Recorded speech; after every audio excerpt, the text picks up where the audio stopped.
এই মিটিংয়ে দাঁড়িয়ে আমি আমার দলের পক্ষ থেকে আপনাদের সকলকে অর্থাৎ প্রশাসনের সেই কর্মকর্তা সেই কর্মচারী সকলকে আমি পরিষ্কারভাবে বলে দিতে চাই, বিএনপি আগামীতে সরকার গঠন করলে পুলিশ হোক সিভিল প্রশাসন হোক কোথাও অন্যায়ভাবে কারো চাকরি যাবে না।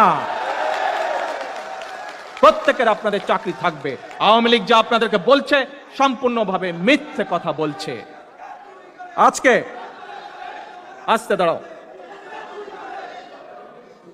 আপনাদের কোনো ভয় নাই প্রশাসনের কর্মকর্তা এবং কর্মচারী বৃন্দ। আমরা জানি আপনাদেরকে এই অবৈধ সরকারের অবৈধ এমপি এবং মন্ত্রীরা বিভিন্ন সময় বাধ্য করেছিল বিভিন্ন অন্যায় কাজ করতে। আমরা বুঝি, আমরা জানি আপনাদেরকে তারা বাধ্য করেছিল। আপনারা জনগণের সাথে প্রতিদিন ওঠা বসা করেন। আপনারা জানেন বাংলাদেশের মানুষ আজকে কি চায়, আপনারা জানেন বাংলাদেশের মানুষের আজকে কি মনোভাব। বাংলাদেশের মানুষ আপনারাও, বাংলাদেশের নাগরিক আপনারাও, বাংলাদেশের সন্তান আপনারাও। কাজেই আমার আহ্বান এবং অনুরোধ থাকবে আপনাদের কাছে, আমি যে গ্যারান্টি দিয়েছি ইনশাল্লাহ আমার দল সেই কথা রাখবে। আপনারা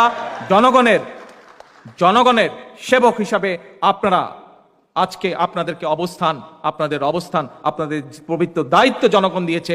আমার আহ্বান থাকবে, আসুন জনগণের প্রতি সেই পবিত্র